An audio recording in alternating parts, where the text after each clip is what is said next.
आज ना सकाळ सकाळी तिथे डोकं गरम झालंय, त्याचं कारण देखील तसंच आहे. सकाळी उठली, झाडू वगैरे मारला, बिट्टूचा टिफिन केला, त्यानंतर तिला उठवायला गेली, तिला उठवलं आणि बाथरूम मध्ये गेली. बाथरूम मध्ये जशी गेली ना तसं गिझर चालू केलं आणि गिझर चालू केल्यानंतर गिझर बंद पडलं. आता वेळेवर काय करणार काही सुचतच नव्हतं, कारण की अर्धा तास राहिलेला, त्यामध्ये बिट्टूची अंघोळ ब्रश सरून द्यायचं होतं. मग काय वेळेवर सुचत नव्हतं, त्यामुळे फक्त तिचे हातपाय धुतले आणि तिची तयारी केली आणि स्कूलमध्ये पाठवून दिलं. ती स्कूलमध्ये गेल्यानंतर सर्वात आधी मी तिने पसरवलेला पसारा जो आहे हॉलमधला तो आवरून घेतला.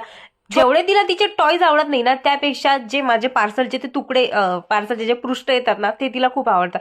त्याचे छोटे छोटे तुकडे ती जमा करून ठेवते आणि त्याबरोबर खेळते. आता ती घरी नसल्यामुळे मी पुरेपूर संधीचा फायदा घेतला.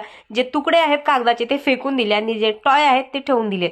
हे सर्व आवरलं. ती आल्यानंतर जसंच्या तसंच करून दिला आणि झालं तसंच. स्कूलमधून आल्याबरोबर तिने मी आवरलेला सर्व पसारा खाली फेकून दिला. दुपारी हे जेवायला घरी आले. जेवण झाल्यानंतर आम्ही डायरेक्ट गेलो तर स्कूटी बघायला. आता आमचा बर्थडे येणार होता दोघांचा, तर काहीतरी गिफ्ट म्हणून घ्यावं म्हटलं.